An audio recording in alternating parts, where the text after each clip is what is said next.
Hello. Welcome, everybody. Thank you so much for coming tonight. That's loud. Chilly night, so we do appreciate that you came out tonight.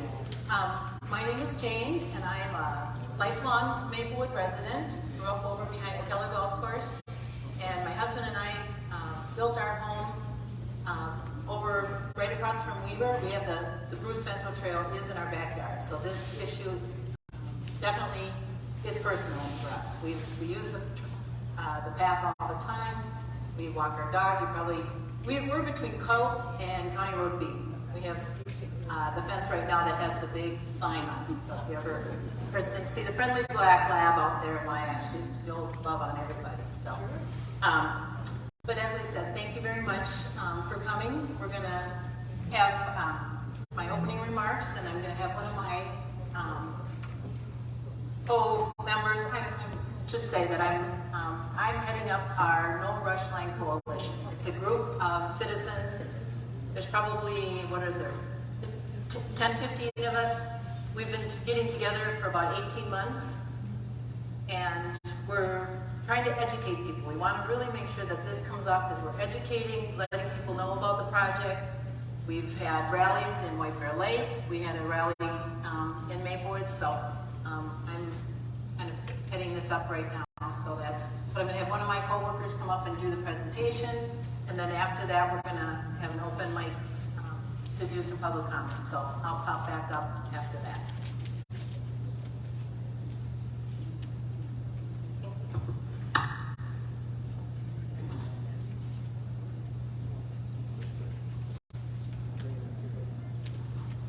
Okay, my name is Tim David. I've been working with the group also we've been doing this for about 18 months now, so pretty significant. And we should thank a couple folks, and that is the volunteers that Jane mentioned. We do have 10, 15 people who have been working on this for as long as we have. They're around the room, and they are what we call the doers. They've really made a lot of things happen, so they're the ones who are communicating with you folks, dropping you yard signs, putting flyers out. A really good group working with us to help get this information out to you folks. We are live streaming it, so it will be viewable currently on your Facebook. Our Facebook site, and it will be recorded to be viewed later. So we certainly expect there may be some elected folks who are not here tonight that are perhaps watching it online, and if not, we're going to package up the file and send it to them along with the presentation. So with that said, our presentation, this is what we did at the City of White Bear Lake. We did this at the rally at Maplewood. A number of times we've met with nearly every elected official who represents Maplewood at all levels and gone through this type of presentation with them.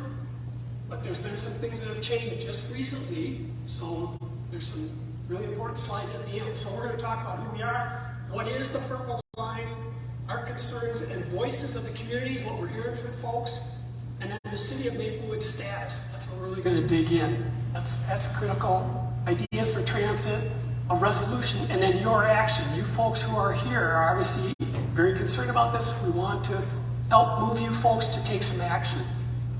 Okay. So as Jane said, we're a group of citizens from multiple communities. I'm not from Maplewood, from the city.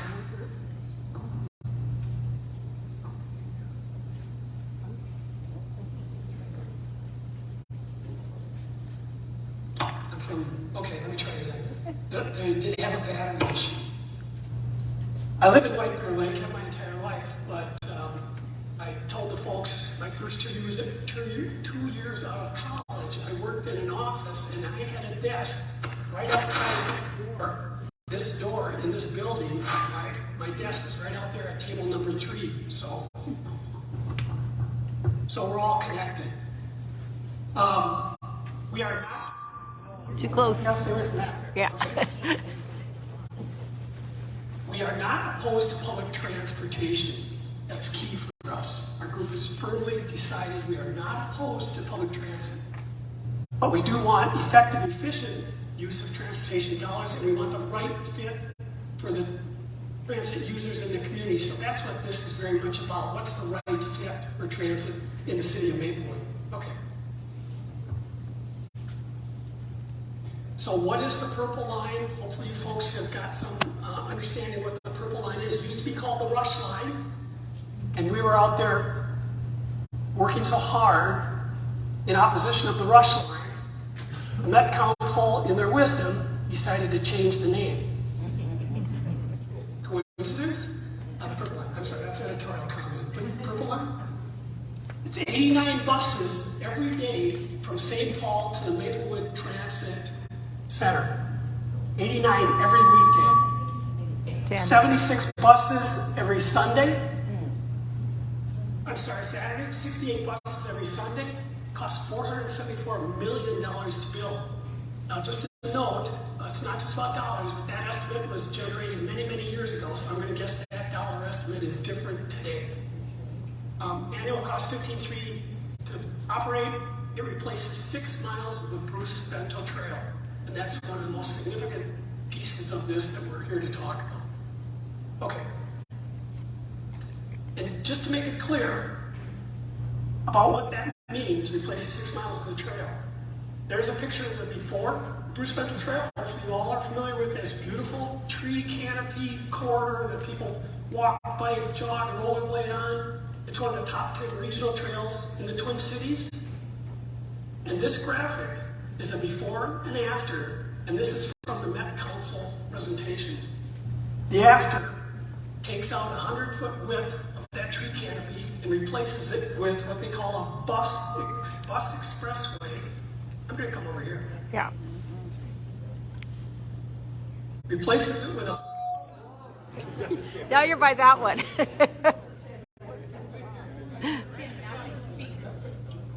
I know, so I'm trying, I know, but then I'm blocking people's view. I don't want to block your view either, okay? Get up on the stage.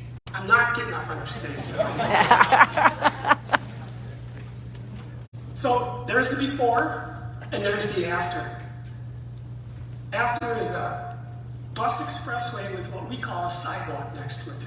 Not really the concept of the original intent of the Bruce Vento Trail. We think this is incorrect, doesn't fit the community. Okay. So what else?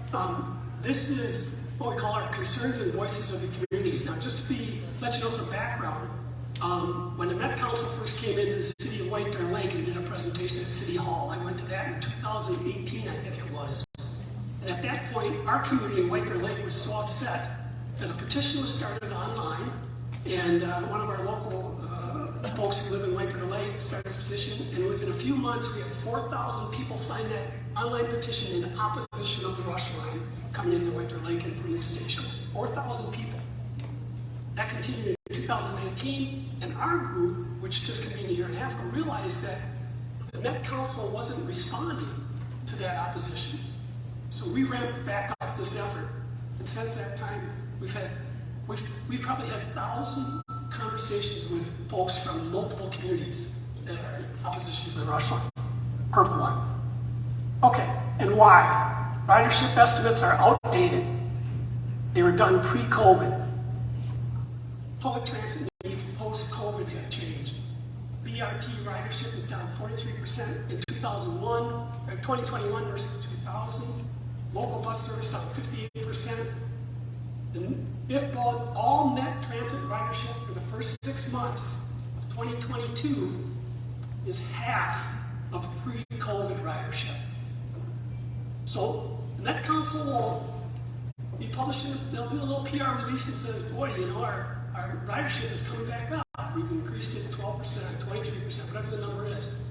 But this is their current data on their website that they are currently at 50% of what they were pre-COVID across all their transit. So transit has changed. It's going to change. I mentioned it alters the Bruce Vento Trail.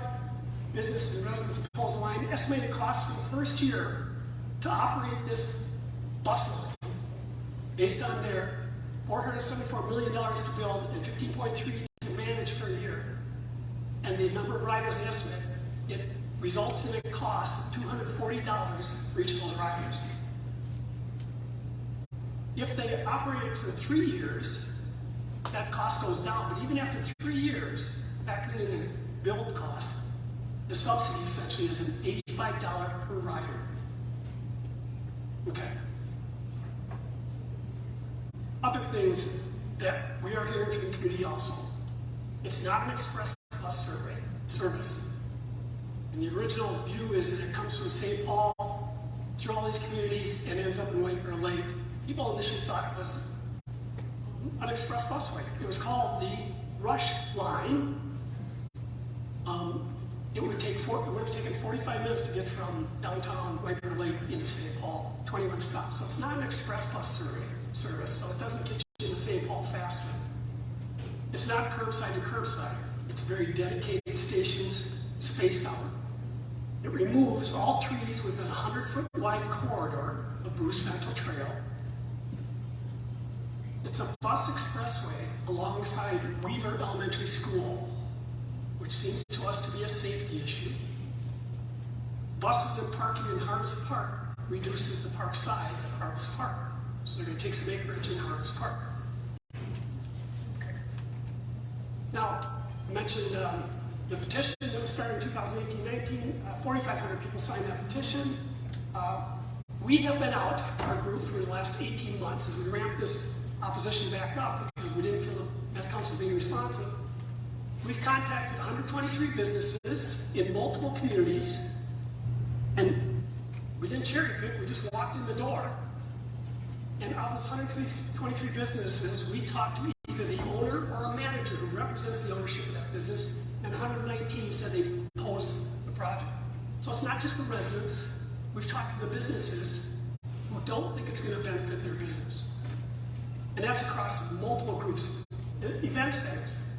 We've talked to groups like this who own event centers like this that are dependent upon large numbers of the public.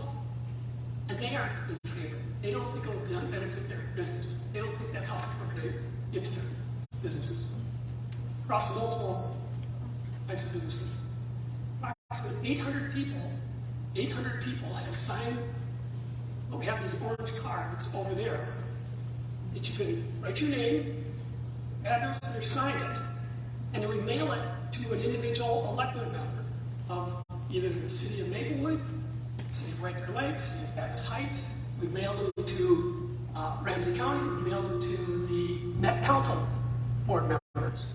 So 800 of those have gone out in the mail, and they end up on the desk of those folks. We've talked to the folks after that, and they said, oh yeah, we're seeing those cards. We're getting those cards. So we're getting a message across those folks. They see them. 2,500 people have signed petitions in 21-22, and as I mentioned, those are folks that are signing the paper in front of us. We're having conversations with those folks. 125 residents attended a rally in Maplewood this last July. We came into Maplewood and we did one of those Ramsey County pavilions at Round Lake. And we weren't sure what type of response we'd get, but we had easily had 125 people. We ran out of parking in the area. People couldn't find places to park. So there's significant opposition. Okay. And this is just a graphic that each dot represents an individual who signed one of those orange cards because we got their address. So we mapped who's opposing, who's sending these orange cards. And it's not just one city. It's not just the city of White Bear Lake. It's not just the city of Maplewood. It's not Baptist Heights. It's up and down this corridor. That map extends from the city of St. Paul all the way out past White Bear Lake. So you can see the red dots. This is very much a multi-community issue that people oppose this. Okay. Now this is, in addition to us, who are regular citizens who oppose this and businesses, this is what national leaders in the world of transportation are saying. I mean, our group has been very deliberate about researching this topic, transit. American Public Transportation Association, the Vice President of Policy, stated in 21, big picture will come back differently. Transit will come back differently. We'll have to adapt to the changes. So one of the biggest points we're trying to make with the Council is that COVID happened, transit needs changed, and it's a different world for transit needs. meetings. Center for Transportation Studies at the University of Minnesota. This is a highly regarded think tank of innovative transportation projects. The director, Kyle Shelton, I've spoken with him. He's on record of saying transportation choices have been impacted hugely by COVID across the board. We should think about all of our planned projects in a new way. So that's a big statement. Met Council, even the chair of the Met Council, Charlie Zell, went on record in the Star Tribune last fall. He said, we don't have a clear picture of the long-term future of commuter transit demand and needs. He admitted the Met Council doesn't know what it's going to look like in the future. So that's a concern. That's part of what we're going to ask for in the future slides. Is we need a pause. We need to reassess. Okay. Key points here. These are about the cities. I feel like I'm blocking your guys' view. Okay. Key point. City of Gem Lake. Yeah, a little beautiful old Gem Lake. Passed a motion on July 20 opposing the project. So they said no to the Met Council. City of White Bear Lake passed a resolution in March of 2022 opposing the project, said the Met Council should modify the DRT route so it does not enter the jurisdictional boundaries. That was huge. That's really huge. Very few suburbs have taken on the Met Council, but a few have. The City of White Bear Lake made a huge statement, and that's where we hope we're going with Maplewood. The City of Maplewood needs to make a statement too. Okay. So here's the City of Maplewood stats. Some things have really happened just recently. First and foremost, the Met Council, recognizing they no longer are allowed to go into the City of White Bear Lake.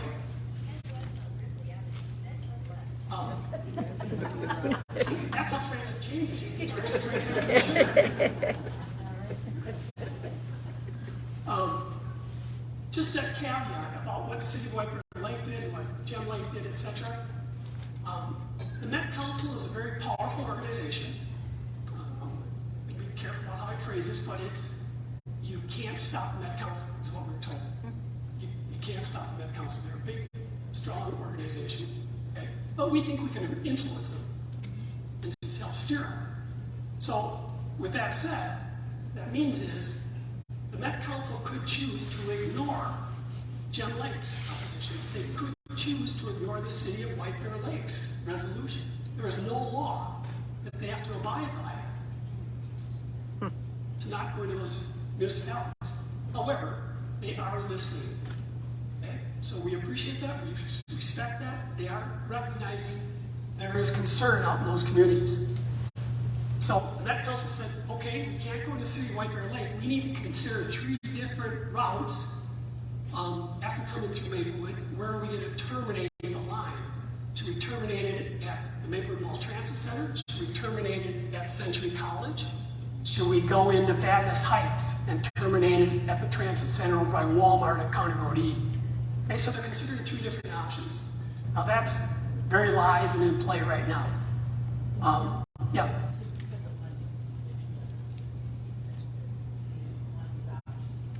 Yep, good point. So a big piece of this puzzle for this transit project is that Met Council is counting on funding from the FTA, Federal Transportation Administration, of 50% of the total cost of $474 million. Without the City of White Bear Lake being included in the route, they don't qualify for that funding. So Met Council is going through some exercises now to figure out how they could perhaps realign their routing to get qualified for that funding. Okay. So that's part of what their exercises are going through now. And as I mentioned, there's some significant things that happened in Maplewood now. There was a city council meeting on October 10th, so just about a week ago. And the mayor, during that council meeting, brought up the fact that she had just been informed or realized that The Met Council was looking at a route that would take it along St. John's Hospital, it's the boulevard right behind St. John's Boulevard, and potentially take out the Birch Run shopping mall, which is Burlington Coach Factory is there, the dollar store is there. So the second bullet highlights the point that Met Council had not informed the city of Maplewood that the route through Maplewood would include buying and demolishing a Maplewood shopping center. The mayor was concerned about that. At least perhaps some of you saw that meeting, but she was upset. She's concerned that the route would use eminent domain to secure property at the Birch Run Shopping Center, and she is on record, I'm just repeating her quotes, that she said this new route is something the Met Council is doing to us here in Maplewood. They are not doing it with us.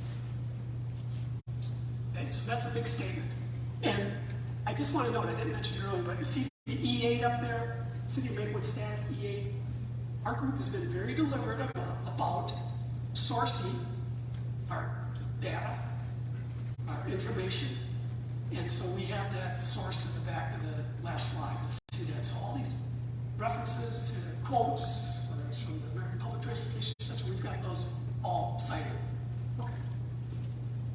So this Maplewood stats, I'm going to go on, and this is some small print, but let me just hit the highlights if I could. We've scoured that council meeting, the October 10th council meeting, and Mayor Abrams said public engagement was promised by Met Council for August, September with the Maplewood, and it did not happen. So you folks did not get a chance to opine and participate in what the routing might be in Maplewood yet. It was promised for August and September. We know schedules change, but that was a concern of hers.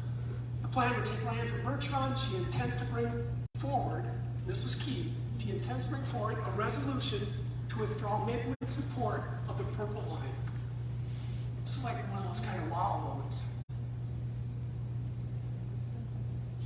She went on to say we do not need a large infrastructure project that does not fit our community. So whether that relates to revamping and rebuilding of the entire Bruce Vento Trail, or whether it relates to the transit center that would be built as part of this, we're not clear on that yet, but that was her statement. Councilmember Knudsen, who was not at the meeting, but he did give a letter to the mayor that the mayor read, and his statement was, he wants protection and preservation of the Bruce Vento Trail. So part of why we are repeating this here is, they're on record. We're documenting it. We want you folks to hear it. We're informing and educating you as to what your council members and your mayor are saying. And this just happened last week, so things are really moving fast. I'll go back what Bill Knudsen said. He supports what he called a reset and a re-evaluation of routes, ridership, feasibility.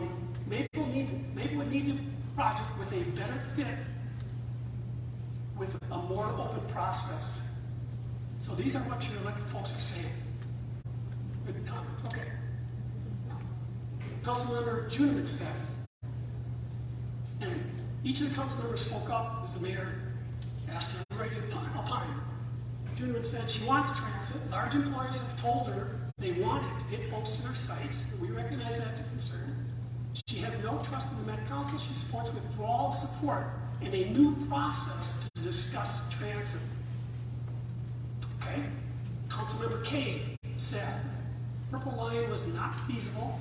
There should be no taking of property for a transit station. Okay? Next slide. Let me just check on time. Okay. I don't want to take too much time. Okay. Good. Now, Councilmember Villavicencio, pronounce that well. She said she's a big user of public transit, and we've met with her previous a couple times. We've talked to her. Transit is important to her. We understand that. However, the Met Council process was disappointing that she was on one of the Met Council committees for the rush for the Purple Line. She was disappointed. She supports the mayor's withdrawal of support. Okay, so Mayor Abrams then summed up. We need transit in Northeast Metro, or transit needy compared to other suburbs in the Southwest. Yeah, there are a lot of other large projects. going on transit projects. And not to hit a touchy point, but the Southwest Light Rail is an example of a big transit project. Okay. But there are other transit projects that are going better. Mayor Abrams said, we need transit. Okay. Second item, she invites citizens to weigh in on 10/24 about transit at the city council meeting. She's on record saying this. So she said she's literally going to open up the meeting to get comment from you folks about transit. She wants ideas from citizens on how transit should look in Maplewood. So this is a great question for her to open up. So you folks get a chance to stand at the city council meeting and give comments. So we're going to talk about that 10/24. We did have a little action handout that has action items on it, so it should be a reminder too for that. So if you didn't pick one up, you can pick one up before you leave. Yeah, make sure you grab it. That's some good material that helps inform you. And then the bottom line is, we need to figure out transit, and it should be driven by our community, not by the Met Council. Okay? So that's a strong statement from your council and your mayor. All right. So now we're wrapping up here. A couple key slides, really key slides, I think.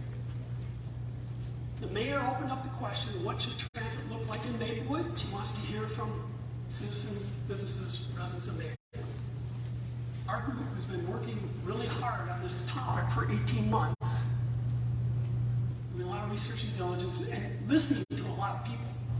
It's not just about us, it's mostly about us listening to what the communities are concerned about. So here's what we came up with from those interactions. First and foremost, an idea for transit design: dedicate the Bruce Vento Trail to non-vehicle transit. I don't know how else to say it, but the Bruce Vento Trail is a beautiful tree-lined canopy for walkers, bikers, joggers, rollerbladers, but not for vehicles. So that's an idea. And let me just offer, we're putting these bullets out there. So that's what our thinking has been for over 18 months, but it's up to you guys to think about what you think transit should look like. Use existing roadways for transit services. Boy, there's some beautiful north-south corridors, whether it's Highway 61, whether it's White Bear Avenue, etc. So there's some opportunities to use existing roadways rather than new build and destroy the Bruce Vento Trail. We think an idea for transit is that it needs to be flexible for changing transit needs by users. So a little editorial comment is we recognize that Ramsey County commissioners have been working on this project for 20 plus years. It's talked about frequently that it's a long-term project, and that's part of the rub. Transit's changing. Our work environment's changing. A lot of things are changing. There's a lot of innovation in how transit occurs. So we think this project needs to stop and reassess what are some innovative ways to utilize transit and to provide transits. And that's the next part. Use a variety of existing public transit services. So here's my laundry list of transit services. Local connectors. You know, that's just typical 40-foot bus, more local stops. You know, let's get a local connector that goes from Maplewood Transit Center over to Century College. You know, let's utilize those local connectors. And they are more flexible because they're using existing roadways. If the ridership isn't there, or something changes, or a large employer comes in, or a large employer leaves, you can modify your route. Next one, metro mobility. We recognize the power and the need for folks who are transit dependent, who qualify for metro mobility, and everybody we've talked with regarding metro mobility, we've talked with state legislators, we've talked with local elected folks, we've talked with the populace. Folks tell us metro mobility is constantly struggling for funding. So maybe we need to fund that more properly. Next one is Transit Link. This is something like metro mobility, but you don't have to qualify. You don't need to be certified.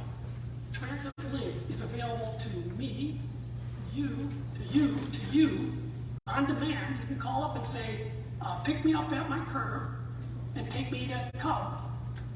And I'm going to call you when I'm done shopping, and then I want you to take me back home. It's $2.50, I think it is, during rush hour, during the business hours. It's on demand for anybody. we think that's a great use of transit. So maybe that should be more fun. New Tracks, I don't know if you folks get New Tracks routes down here.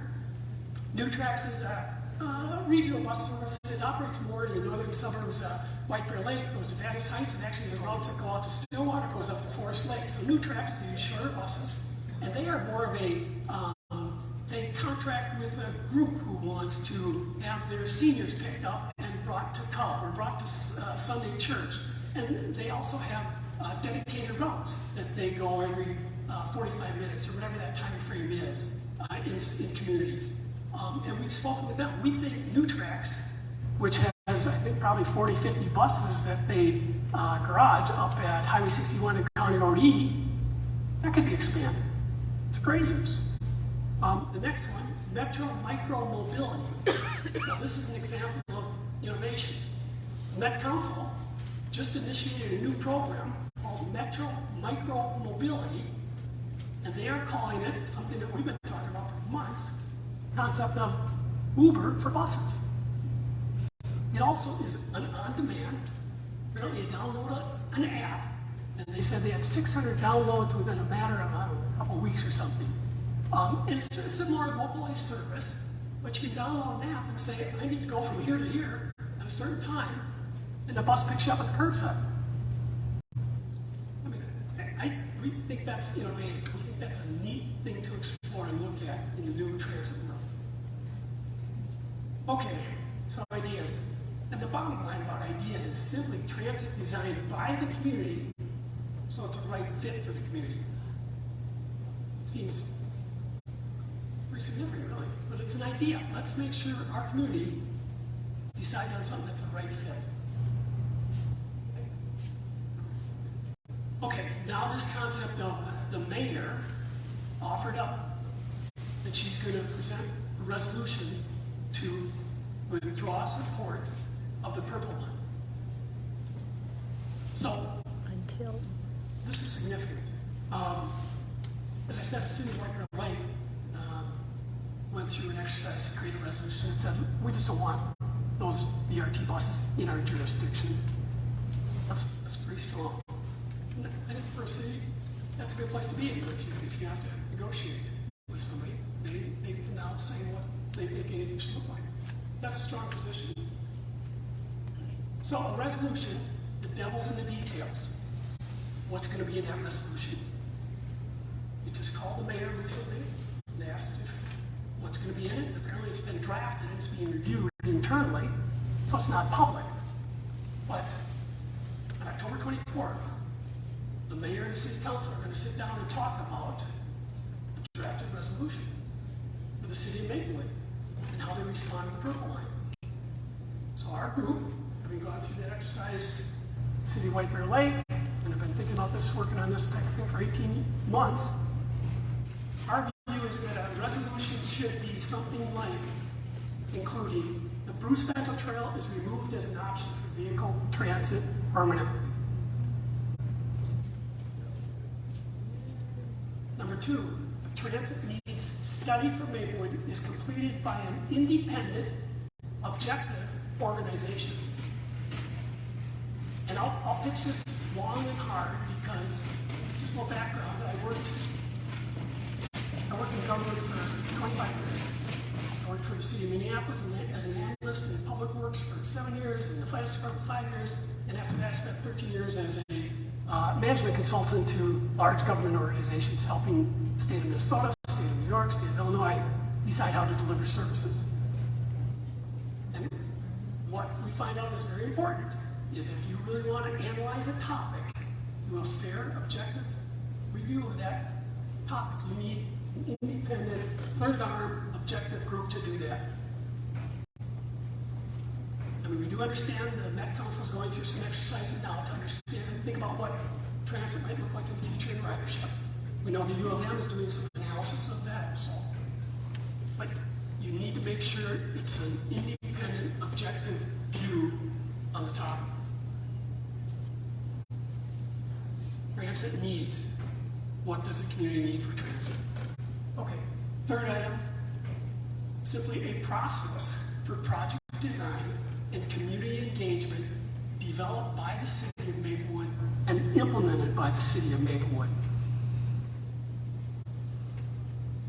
I mean, I'll be bold, it's partly taking autonomy back. You have the right to help design what your community should look like. So we think that should be in a resolution. And I can't tell you how many different times we hear from people they aren't happy with the process. They just aren't happy with the public engagement, they're not happy with the design process, they're not happy with the what's called a locally preferred alignment exercise. And this has come from a lot of key folks, legislators, from council members across multiple communities, and it comes from you and I, the citizens.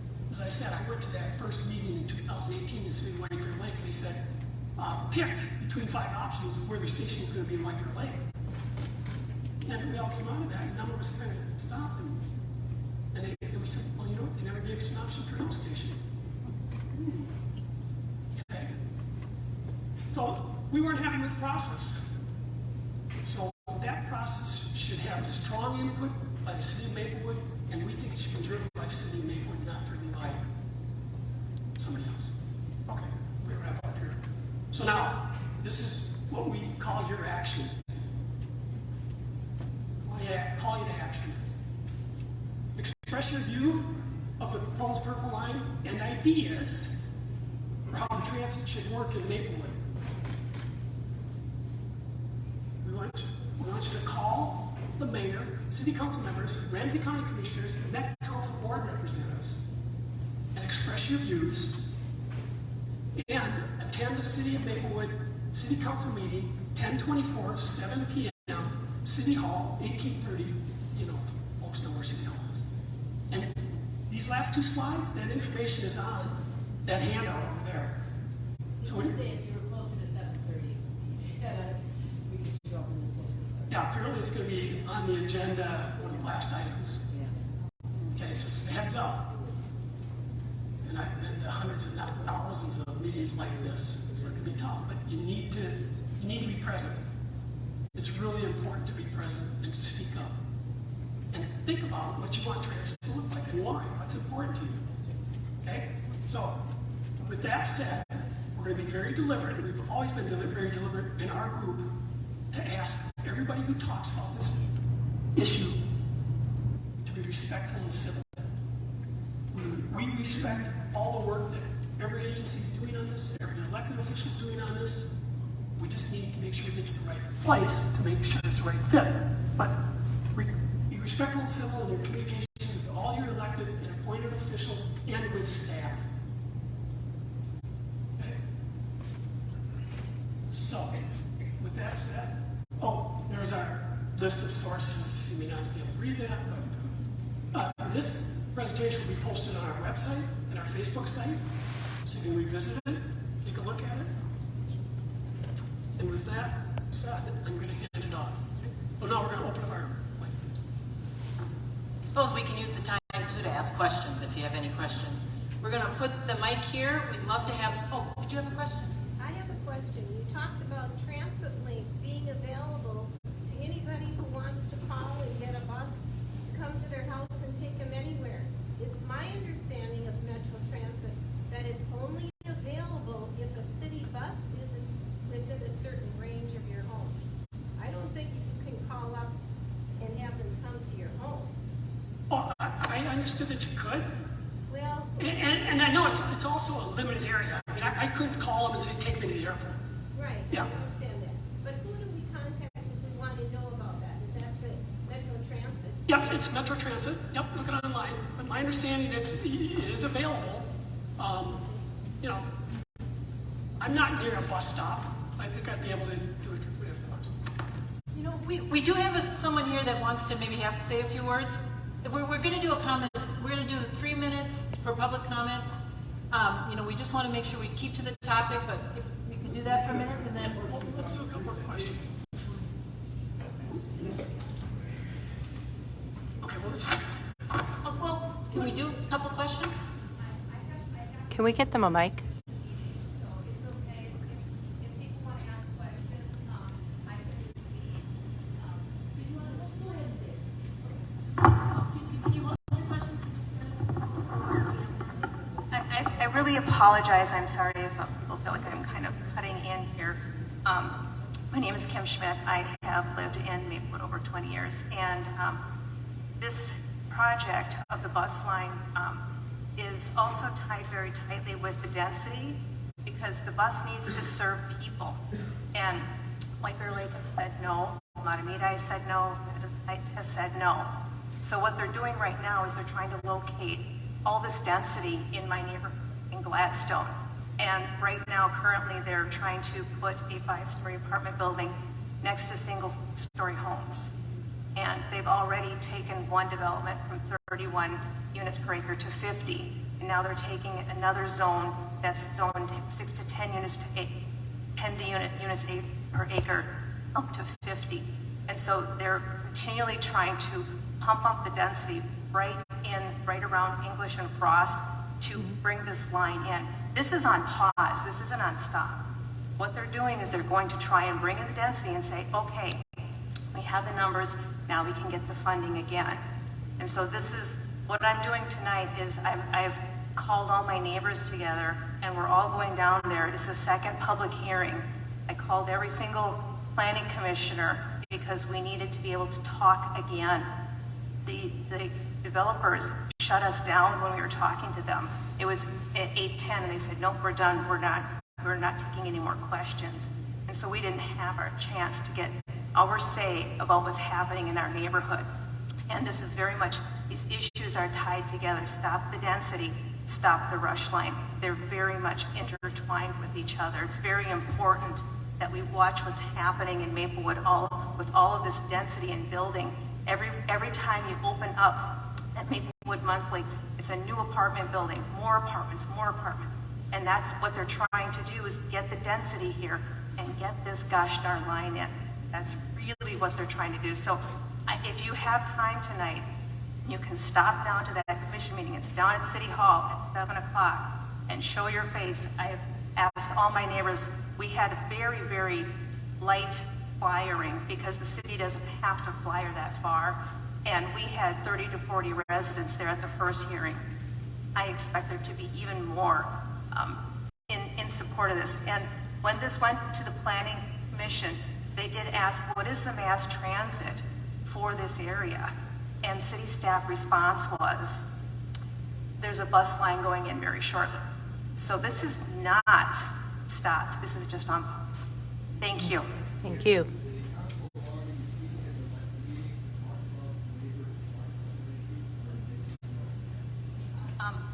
No, we weren't invited to come up.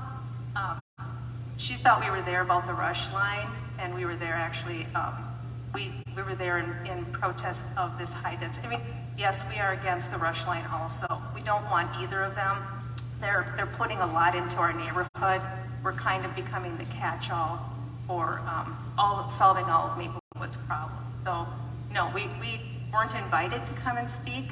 We were told that everyone is available to come, everyone is, can come up and speak, but we weren't invited and we're not on the agenda. And I did call the city, and I spoke with Melinda Coleman, and I asked her to put me on the agenda, and she told me that's not how this works. So she said I can talk at the public hearing. So, yeah, thank you. We have a couple more speakers here that want to.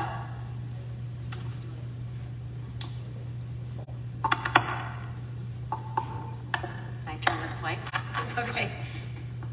Good evening. My name is Maylor Zhang, and I am a candidate running for U.S. Congress here in the 4th District. I'm here to support the No Rush Line or No Purple Line coalition here. It's very personal to me. I have a lot of friends and families that live in Maplewood area where the close to the Bruce Vento Trails. And, a lot of them, they don't speak English and they can't, come and talk about their support for this. They're all against this bus line here. I also come often to use the trail to walk my dog. As a realtor, I sold dozens of homes in that area because of the Bruce Vento Trail.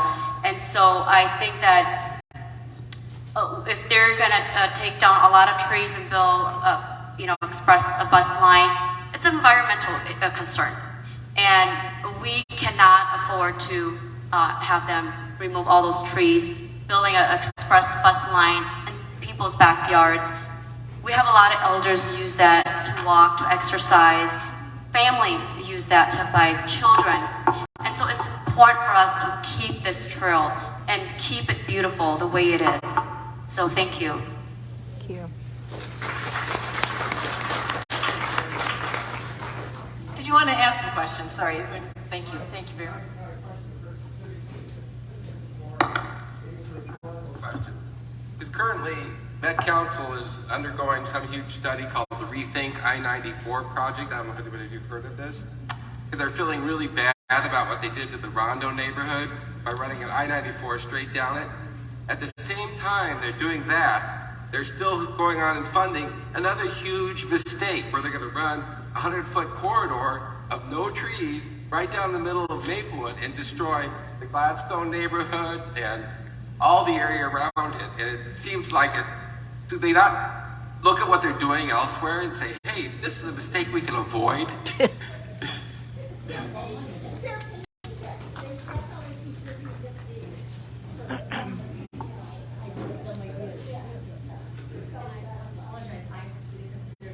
Oh, no. And say, we just wanted to mention that it's 3 minutes for the public comment period.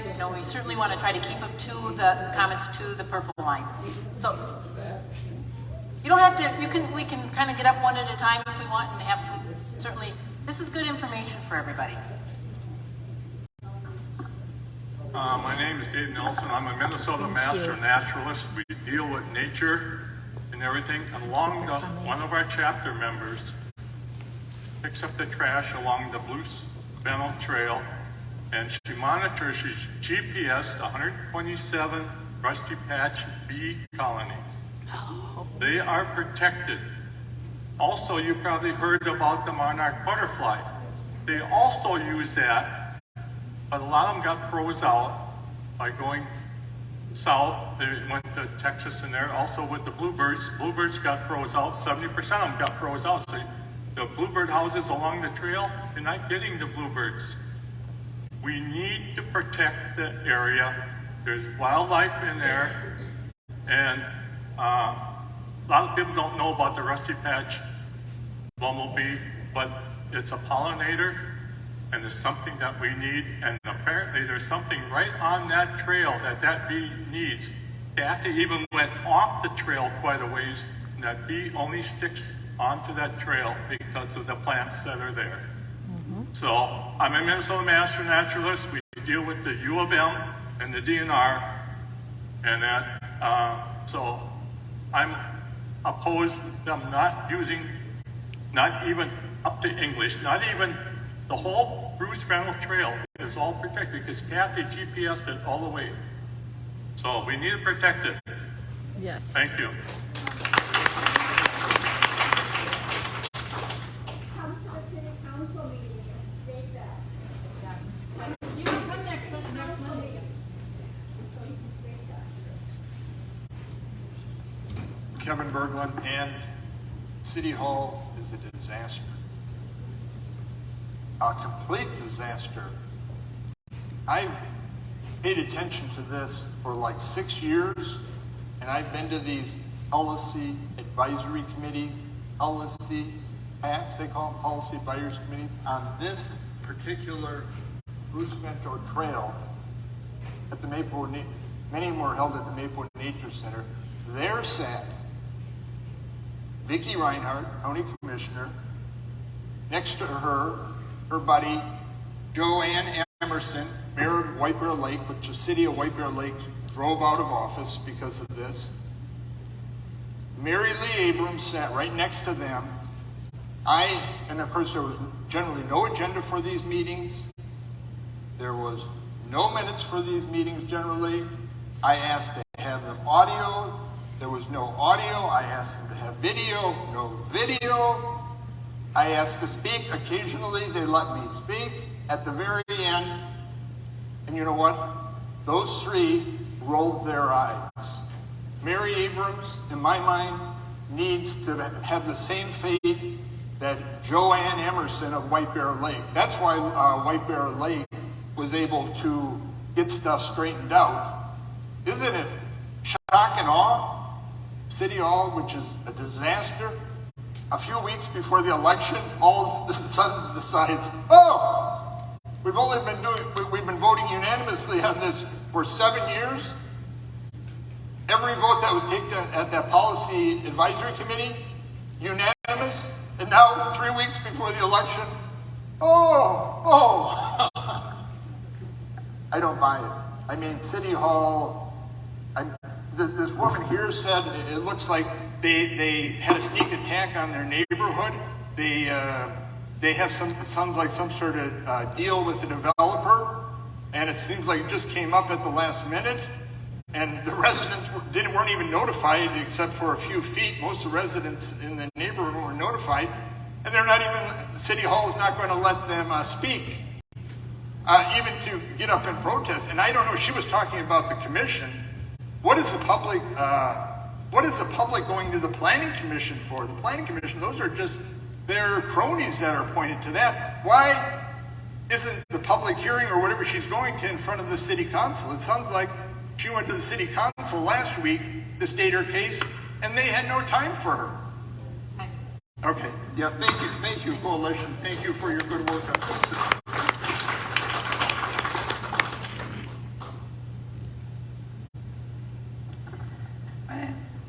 I have a problem talking, so I'm just going to try to focus here.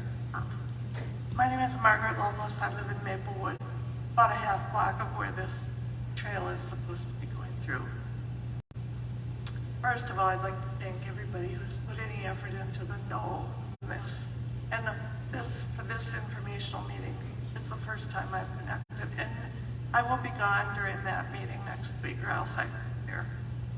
But I just want to say that for a project to spend this many $1 million anywhere, there should be a public referendum. There should not have the Met Council forcing this down our. And I just appreciate so much all the hard work.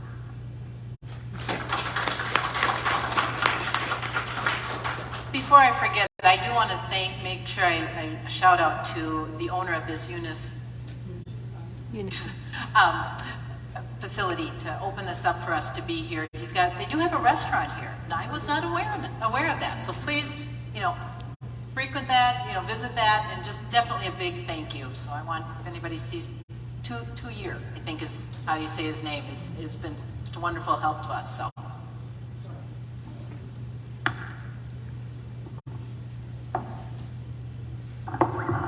Chuck Pearson, lifelong resident of Maplewood. This project is ridiculous, and it brings in riffraff, brings down property values. It's pretty easy to figure out. It's terrible, and I've got some ideas of my own, but talk to me, give me a call, stop into my house if you want. Appreciate your time. Those ideas do not include the destruction of the Bruce Vento Trail. Thank you.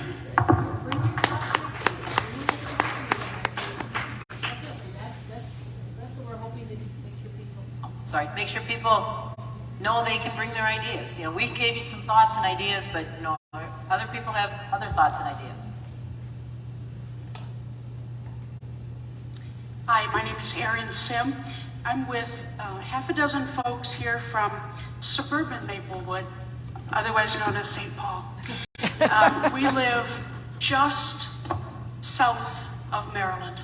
So the trail starts just beyond us, but our real-life cooperative, in which we all live, looks out over all the trees that are going to be taken down as this plan reaches Maryland Avenue and the Bruce Vento Trail. So I'm just on our behalf asking you not to forget your siblings in St. Paul, because there's a lot of destruction that's going to happen before it even gets to the trail if this whole thing isn't rethought. Thank you. I grew up like I said, behind the Keller Golf Course. It was always the east side of St. Paul. East St. Paul.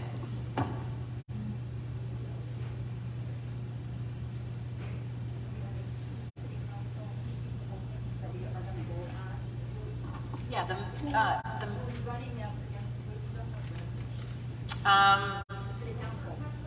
yes. Maybe you should. I would, we'll let Diana talk. One of you. I'll answer one of your questions and then I'll add a couple of comments. Who is running to save our Bruce Vento Trail? I am. I'm Diana Loggery for mayor.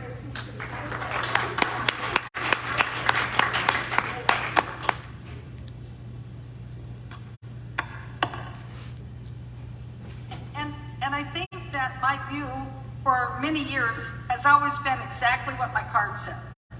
That there's no question where I stand. There's no last minute changing my mind. And there will not be any last minute changing my mind. Because if the resolution that comes out of the City Council on the 24th does not include that the Bruce Vento Trail be dedicated to non-vehicle transit permanently, that resolution is not worth the paper it's written on. Yeah. It's worthless. Because any resolution that doesn't include that is mishmash mush. And that is the truth of it. Because you can get around anything. What I see that this resolution and this whole rigmarole is about is two things. One, we've got an election coming up, and everybody sees my signs out there. They know where I stand, and they see how many signs for Mary Lee? About 12.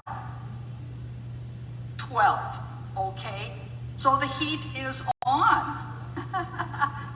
But the other thing is that when you listen to what she says, she's more concerned about who gets to develop Birch Run Center, the Met Council, or Maplewood's plan where they want to develop and put a hotel there, according to their North End Maplewood Mall study, which you can see online.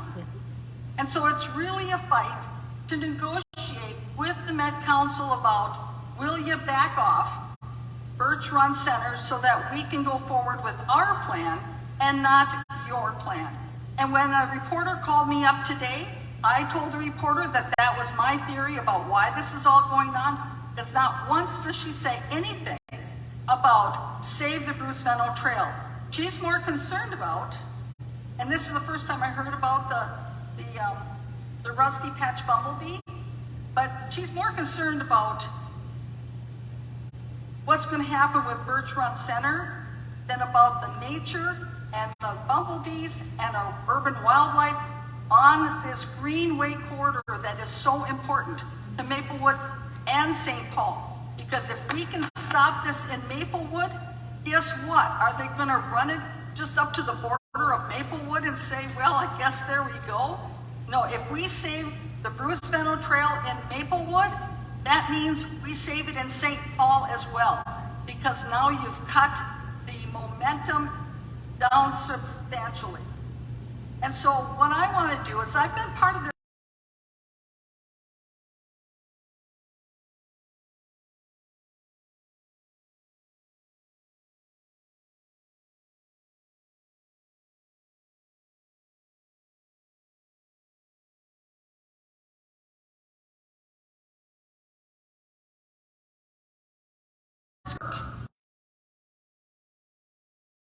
haven't won anything yet.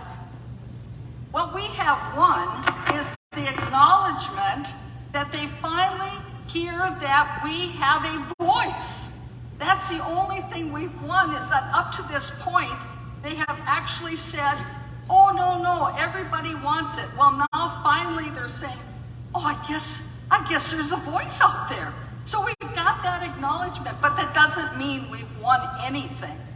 So that's why we need to be ever vigilant, and this coalition is moving forward. We're moving on. We're going to win. And so this coalition needs funding to be able to do what it needs to do. So if you feel it in your heart to contribute to the coalition, to this cause of saving the Bruce Vento Trail, that's what we need to do. That's what I do. I contribute. All of us contribute to our coalition, and many of you have too. And I thank you for that, because that's what puts the signs out on the street. Thank you. Thank you.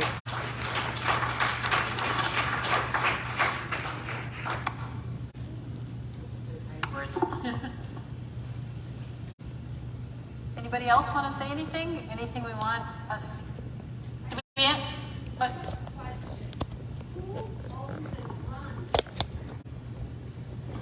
The trail is owned.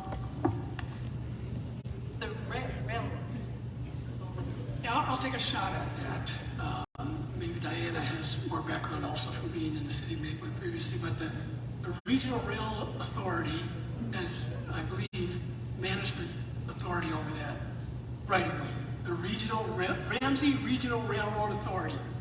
And the group who makes up that Regional Railroad Authority is the Ramsey County Board of Commissioners. I've called the Regional Railroad Authority to try and get some information, and they just forwarded me to the Ramsey County, I think he was the manager of Ramsey County, for the Board of Commissioners. So it's Ramsey County. Okay, because all the signs along there have always said that it's possible for future, like, rail transit. Yes. Yes, and, and so I don't, I'm totally against this bus thing, but I don't see how a resolution in Maplewood can say, designate it as, Can we get her a mic? So, when it's been designated that possibly future. So let me offer some grounding. A resolution that's passed by the city of Maplewood can say anything the city of Maplewood wants it to say. It could say, don't enter the jurisdiction of the city of Maplewood. It could say the bus line needs to go on Wiper Avenue, it needs to go on Highway 61. It could do a number of things. But again, as a legislator told us, there is no state law to prevent the Met Council from doing what it wants. What you know, and has been proven out in the city of White Bear Lake, if the Met Council chose to ignore a Maplewood resolution that says whatever you choose it to do, if they choose to ignore it, it would be PR suicide. Sorry to be so blunt, but the legislature is looking at a number of actions, all the way from shutting down the Met Council, redesigning the Met Council. So, I don't know if I'm answering your full question, but the idea is a resolution passed by the city of Maplewood, power, does have some clout. Could you say no BRT, no rush line, no purple line? Absolutely. Could the Met Council then come up with a proposal to run a light rail down Bruce Vento Trail? Absolutely. So the idea of in the resolution, it needs to have teeth. Apparently that draft resolution is going to be published on Thursday, this Thursday. They put together the agenda package, and we hope to be able to see that draft resolution. If it's a soft resolution, if it just says, as Diane's alluding to, they're playing games and the council and the mayor say, a resolution says we withdraw support from the purple line until November 30th. That doesn't work. And again, we hope to see that resolution this Thursday, the first draft. We need a lot of folks to show up at that council meeting on the 24th and show the opposition to the purple line and demand that a resolution be passed to save the Bruce Vento Trail and design transit for you folks. Did I answer part of your question or not? The Regional Rail Authority owns... Oh yeah, we talked about the FTA. Right now, the purple line does not qualify for $237 million of the required funding because of what City of White Bear Lake did. But the Met Council isn't done. It's never done. So they're trying to reroute and get funding. If city of Maplewood passes a resolution that says no BRT on the Bruce Vento Trail, the FTA is going to look at that and go, ouch, you're moving down in your rating even lower. The FTA has a very, very complicated formula how they rate these projects. They're competitive projects. If they see that White Bear Lake opposes it, Gem Lake opposes it, we're working with Vadnais Heights to get opposed. If Maplewood opposes it, their little score, their ranking moves much farther down, and they're never going to get, they're really hurting for getting the funding from FTA. So the action that can be taken here at Maplewood is really significant. The resolution has to have teeth in it. We have to have people show up on October 24th.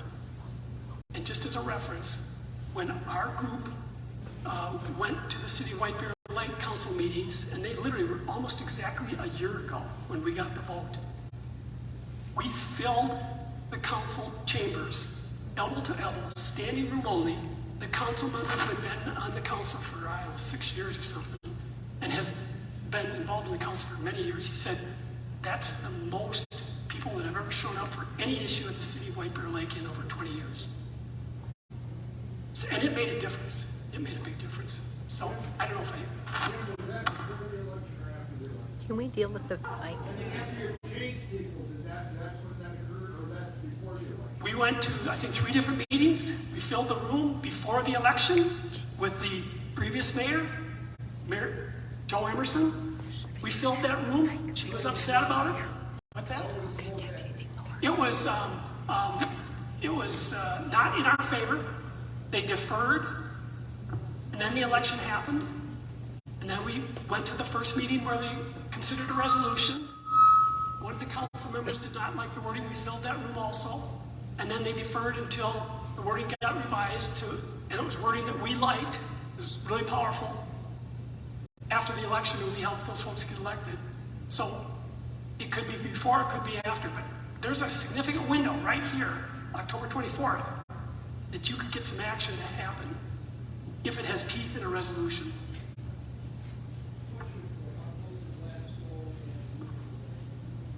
Can we?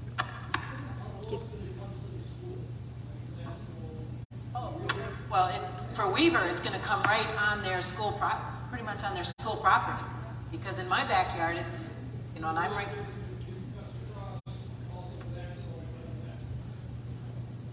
It's down further from you mean the Gladstone School? Yeah, it's down a little bit further from that because it's closer to the on the other side of like Maplewood Bakery there. But it's close to Weaver School, so all those kids that walk down County Road B, definitely. I was just going to add to the point of, to me, until they are breaking ground and build, we can stop this, and that's kind of what I'm holding on to. Is yes, we've lived in our home for 29 years, and the signs were not up initially. They didn't go up right away on them. And I grew up knowing it was railroad tracks and that, but we've been fighting this for probably even longer than this group. We went to all the meetings back when it first started. But to me, until they are, breaking ground, we can still influence this and stop. So to Jane's note about, let me just offer about the abandoned right-of-way, which became the Bruce Vento Trail. There's a lot of history that goes way back. When the railroad abandoned that strip, they sold it to Ramsey County. Ramsey County made a decision to pay, I don't remember the dollar amount, they paid money for it. And part of that intent was that they would eventually use it for transit. Their definition, Ramsey County's definition of transit, there is a view out there that the Ramsey County commissioners feel they have to validate their decision many years ago to buy this by putting in some $474 million project. It's kind of they need to cover their reason for doing that. What they don't recognize, I think, and that's part of what you guys need to emphasize, is the Bruce Vento Trail is used for transit now. Mm-hmm. That's transit. Walking, biking, jogging, rollerblading, family walks, that's transit. So there's a lot of agendas, reasons, background, history that's being shoved on this project, and we don't need to accept it. Take.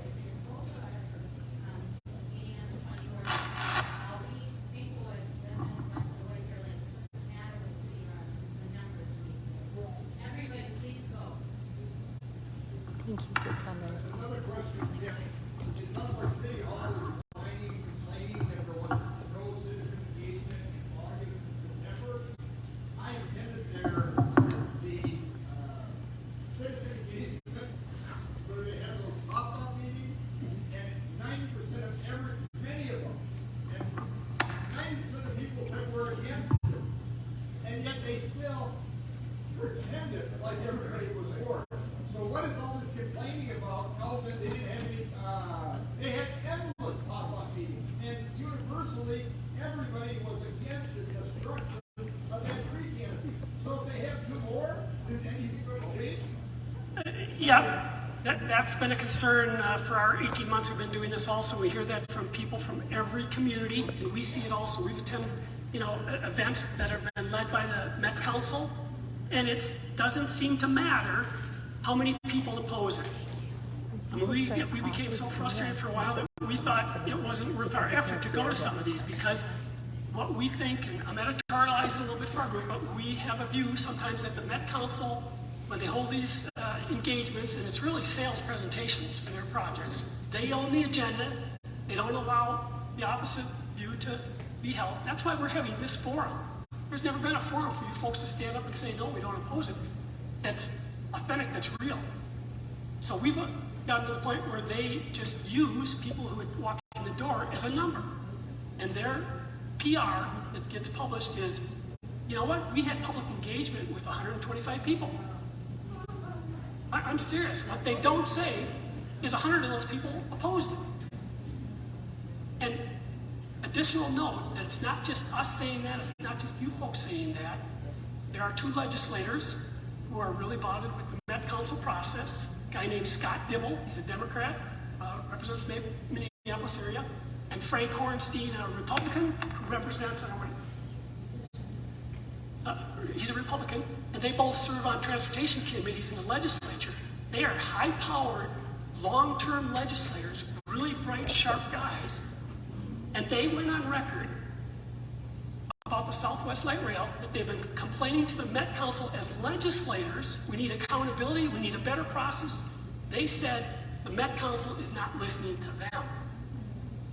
These are legislators who are pissed off. Oh, I'm sorry, they're both Democrats. But there are Democrats, Republicans, the legislator who say the Met Council won't even listen to them. That's what it is. That's the way it is. So, but that's why we're doing part of what we're doing. The Met Council is, believe me, they are aware of what we are doing. Now, we've sat down with Susan Vento, we've sat down with a lot of legislators. They know. They're listening. They're responding. And that City of White Bear Lake resolution was just a hit in the face to them.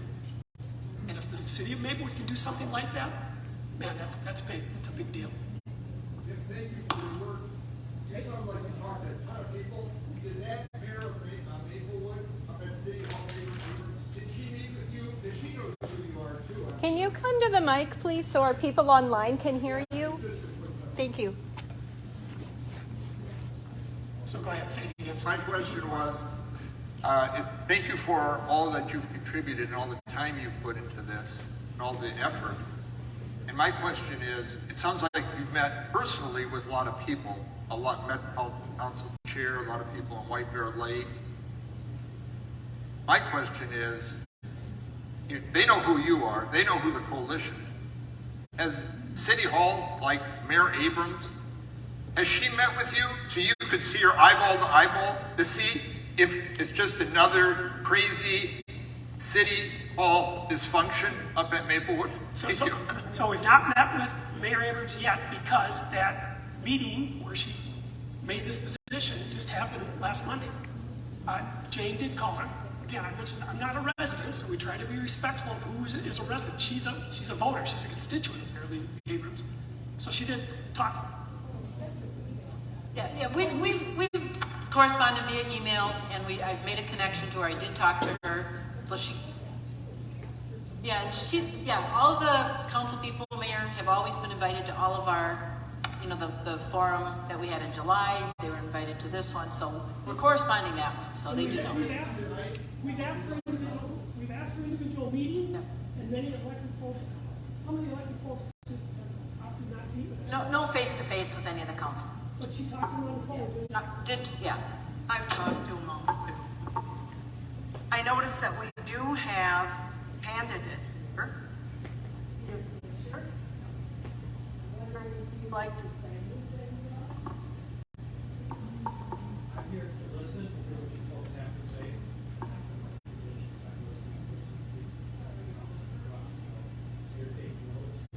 You have no view on this at all? No comment on the discussion. What I would say is that this is being I know that one of the alternatives that they're looking at. Thank you. I'm here to listen to what's happening. I know that there are concerns about the Bruce Vento Trail, and I know that over the years there have been commitments to make sure the Bruce Vento Trail stays there. If you take a look at Highway 36, where it goes right by English Street, there was a new bridge built over there. And this was based on feedback from the community going back about 20 years ago to make sure there was a commitment that the Bruce Vento would stay in there. And that's why there's that one little bridge built over Highway 36 there, because there's that commitment that was made very early on in the process to preserve the Bruce Vento Trail. And so I do know that is one of the things that's in there. That's one of the things that I've always been making sure that the trail stays there. In terms of where the route for the BRT line goes, we do need a steady source of transit throughout the area on a regular basis. I heard strongly from a very large number of students at Century College today who are very concerned because they don't have that reliable transit right now. They get transit once an hour. They're looking for that transit to be available every 10 to 15 minutes. Because right now, without that reliable transit, they are not always be able to have reliable transportation to get to and from the school. I've also heard from people in St. Paul who've tried to get up to Century College. I've heard from people in St. Paul and in White Bear Lake who've tried to get to different areas back and forth. I've heard from businesses in the area saying, we need reliable transit that won't go away, because so often in the past, when transit isn't put in place, eventually gets taken away, and that leaves people frustrated. Isn't Century College kind of an afterthought just to get the population up so that you guys can justify caring about this trail? What I'm saying is I'm here to listen, and when I say Century College, this is for going to Century College, I have pushed for a long time that Century College would be included in it. I'm a former alum of Century College. Over the years, with the current president, they've mentioned to me the transit problems that they're having. When I was looking at the BRT line over the past, it is important, I've made that my comments to people over time, it is important that we make that connection to Century College, which has about 20,000 students, and they've lost a lot because they don't have the reliable transportation. And these are people that are primarily lower income, people who are struggling to be able to get back and forth, and people who are very much people of color. This is something that we need to do, is to make sure that we're serving this population.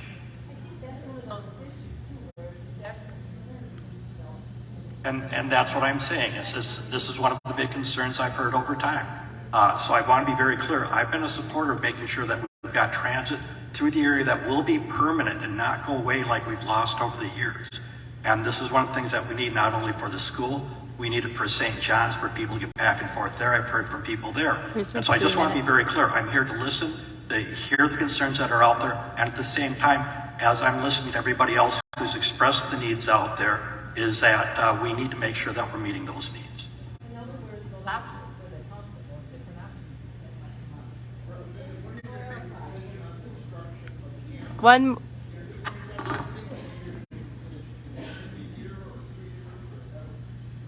Let's keep it. Let's keep that. Oh, they want to know you. I'm actually the state representative for White Bear Lake, for Burns White Bear Lake, Montague, Doherty, the central part of Maplewood here, the northern, North St. Paul, the central part of Maplewood. What transit have we lost? Oh, can we turn on the mic? Can you turn on the mic? That mic's not on.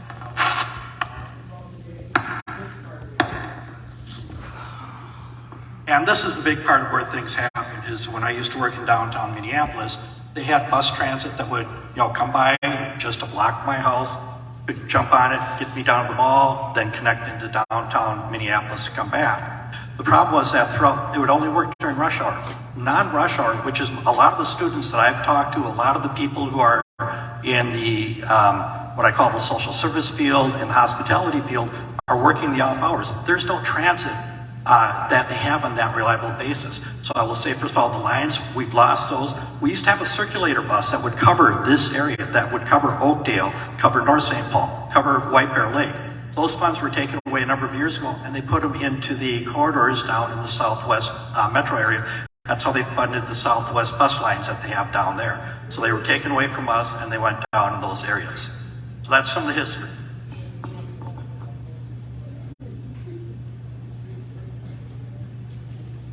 My name is Jerry Crosby. I live in White Bear Lake. I just wanted to voice my opinion that, you know, when I was in high school, I went to St. Paul. When I was going to high school, I took the city bus for a number of years to work and back downtown St. Paul. Lived right up by 3rd and Johnson Parkway. One of my big concerns is back then there was a lot of riffraff on the buses. And that's one of my concerns. I think that if something like this happens, I think along this route, I think you're going to see more, crime, violence, and things like that are going to happen. It's going to bring that in with it, whether you like it or not. That's a fact. I seen it, 40 years ago when I was taking the bus all the time, and I don't think it's gotten any better. If anything, it's gotten worse. I just want to voice my opinion that. You're gonna need more law enforcement, things like that. And by the time, if this does happen, hopefully it won't. It's gonna be too late, and then you'll see, what's gonna happen.